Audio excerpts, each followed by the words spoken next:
Welcome to this micro lecture. Today we will talk about clinical evaluation and clinical investigation.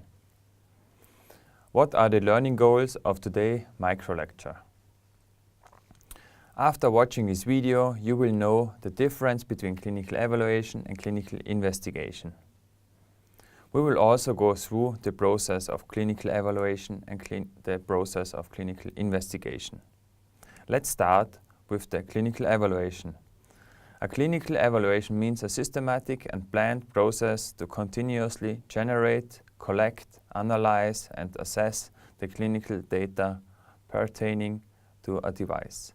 Also to verify the safety and performance requirements, including clinical benefits of the device.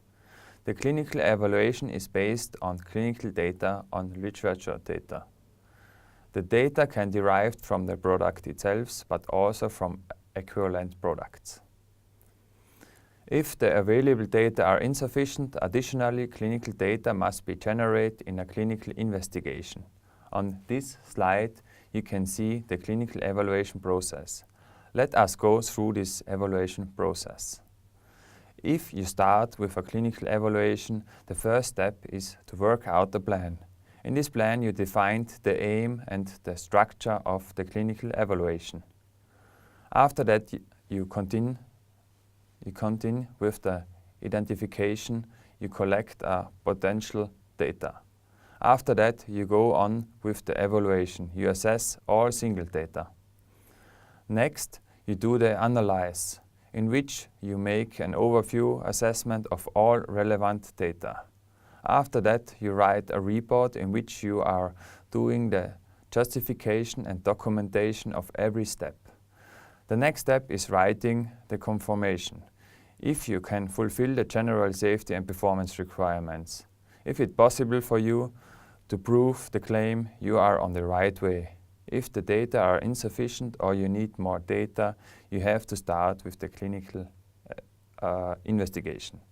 Now let's talk about the clinical investigation.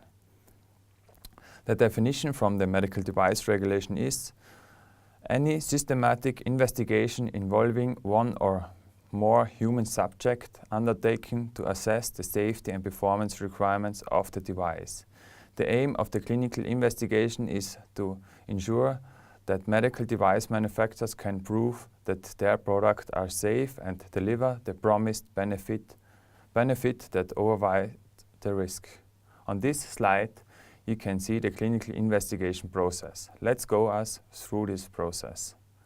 The harmonized standard for a clinical investigation with a medical device is the ISO 14155. In the first row, you can see all requirements from the ISO 14155 that manufacturers has to fulfill. Let me explain them. You need a sponsor. A sponsor is the responsible person for the clinical trial.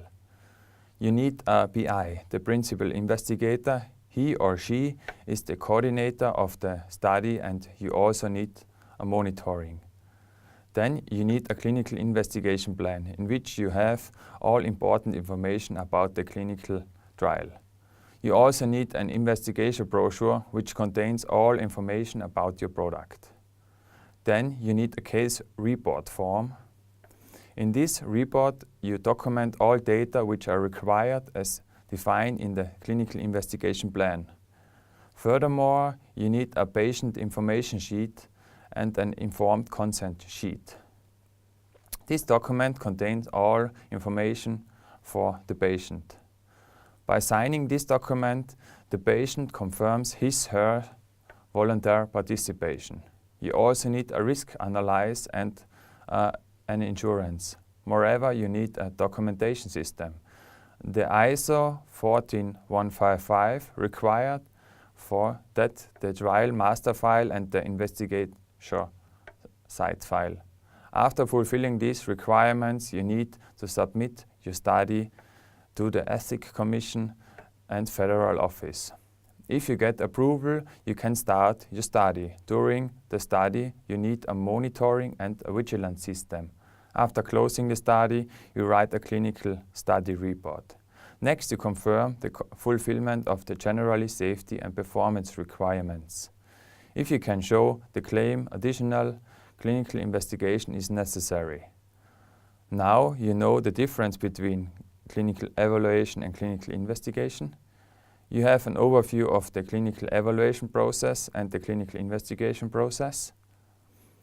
I hope you find the lecture was helpful for you, and I'll see you in the next Mike Show lecture.